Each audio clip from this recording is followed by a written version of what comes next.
السلام عليكم المتتبعين ديالي العزاز، كي دايرين؟ بخير؟ لاباس عليكم؟ مزيانين؟ كلشي بخير. اليوم جيتكم بواحد الموضوع، واخا راكم عارفيني انا ما كنبغيش نتدخل في هذه المواضيع، ولكن هذا الموضوع هذا اي واحد يقدر يتدخل فيه.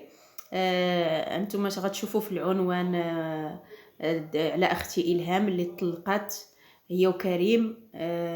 غادي نقول لها ما بغيناش لك الطلاق، وبقات فيا بزاف والله العظيم الا ملي شفتها بقات فيا بزاف، وانا من المتتبعين ديالها من شحال هذه وانا كنتابعها.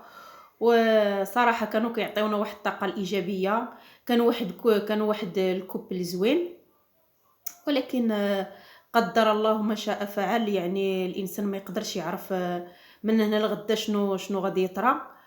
وهنا غنقول لها مبروك عليك المنزل الجديد، وغادي نقول لها الحياة ما كتوقفش، ويعني عيشي حياتك، ما كرهناش تجمعوا، توليو تجمعوا ان شاء الله ويكون واحد الصلح. ولكن كل شيء ما حتى واحد ما كيقدرش يعرف شنو من هنا لغدا شنو كيجي. نتمنى والله ان شاء الله من هنا لقدام يكون شي صلح بيناتهم.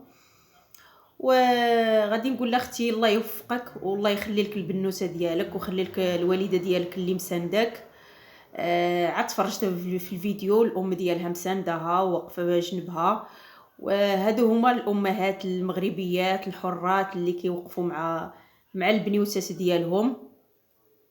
وهذه هادشي باش نتدخل في نهضر على اختي الهام، وانا من المتتبعين ديالها وعزيزه عندي بزاف وكتعجبني. الله يوفقك اختي، والله يدير لك شي تصويبات الخير في حياتك، والله يخلي لك الكتكوته يا ربي. يلا خوتي بسلام عليكم، الى فيديو مقبل ان شاء الله. انا خوتي راه ما كنبغيش ندخل في هذه المسائل هادو، وما كنبغيش يعني ندير المحتوى التافه، ولكن بحال هادشي هذا راه بالعكس حنا خوتنا المسلمين، راه بحال هادشي اللي خصنا ندخلوا فيه.